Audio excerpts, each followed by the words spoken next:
right, I'm Chris Avena. I'm here with Kim Rappleye at Dallas Safari Club. Kim, thanks for taking the time. You bet. My pleasure. Can you tell me a little bit about Dallas Safari Club, how it came about and the growth? Sure. DSC's been around now for over 40 years. They're actually a break-off from Safari Club International, which started almost 50 years ago. DSC decided they want to be their own group, and so they broke away from SCI, became their own group, started out with just a handful of guys that said, we want to be our own group here in Dallas. Started from there over 40 years ago, and now from that handful of members, they've got almost 6,000 members and a major convention, one of the largest hunting conventions in the world, and the growth is going straight up. Now, I know it's Dallas Safari Club, but you're not limited to Dallas. No, that's the name we've got. That's where it came from, was Dallas, obviously. That's our roots, and we're very proud of that.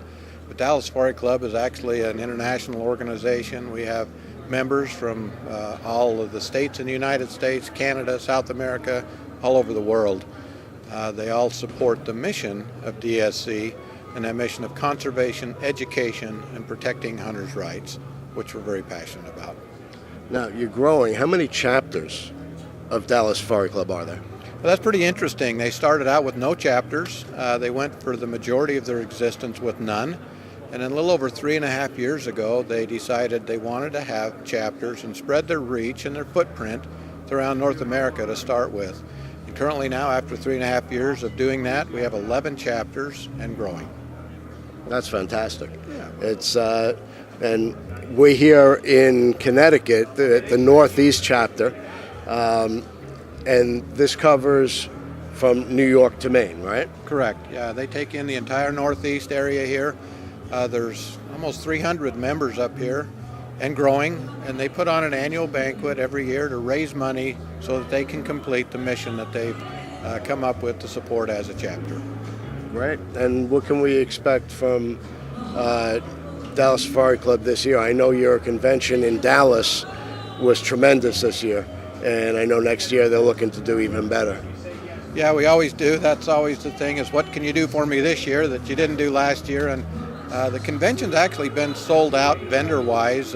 We've tried to keep it at around 1,100 vendors, which is a lot, and they don't want to get a whole lot bigger than that, although there's about 300 or 400 on the waiting list wanting to come in and be a part of the show. That's big. So they're trying to keep it about this area, this of size, and so we'll see. I mean, there's so much pressure, though, to increase it that my guess is we'll start growing a little bit from this, but they raise a lot of money. Our entire year's budget is raised in 4 days, so it's a tremendous show.